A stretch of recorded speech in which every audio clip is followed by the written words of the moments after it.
Assalamu alaikum ардактуу Бош Кабар каналынын көрүүчүлөрү, урматтуу биздин кадырлуу катталуучулар, амансыздар. Бош Кабар каналы өз көрсөтүүлөрүн улантат. Бүгүн 21 март 2021 жыл. Биз Ноокат жергесиндеги сатылып жаткан ат тууралуу сиздерге маалымат берип, бөлүшүп көрсөтүп өтөбүз. Атты көрүңүздөр.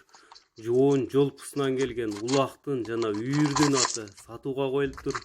Ноокат району Исанов айыл өкмөтү Жаркоргон айылынан сатууга коюлуптур. Сорууларын көрүңүздөр. Ат жоон жолпусунан келген ат сатууга коюлду.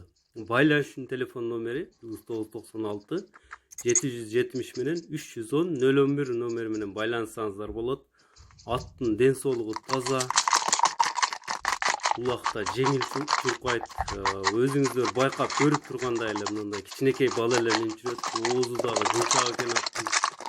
Жеп ичишине, улагына, үйүрүнө жооп берем деди ээси. Ушундай ат издегендер ээси менен түз байланышып алып калыңыздар. Шашпай көрсөтсөк, туяктарыны бизге эскерте кетебиз. Видеосу WhatsApp'тан келди. Аттын бою туура 1.65ден жогору чыгат экен. Чыкпайт. Кичинекей эле бала минип турат. Колго жоош. Аттын баасына токтолсок, баасы 250 000 сом деп ээси айтты. Байланышып келишип аласыздар жаккан болсо. Бул атты колдон чыгарбайм десеңиздер, ээси менен байланышасыздар.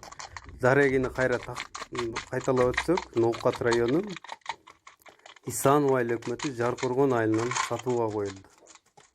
Улакка үйүргө ат издегендер түз байланышып алып калыңыздар. Сурап билүү номерлерин сиздерге айтып бөлүшүп өттүк.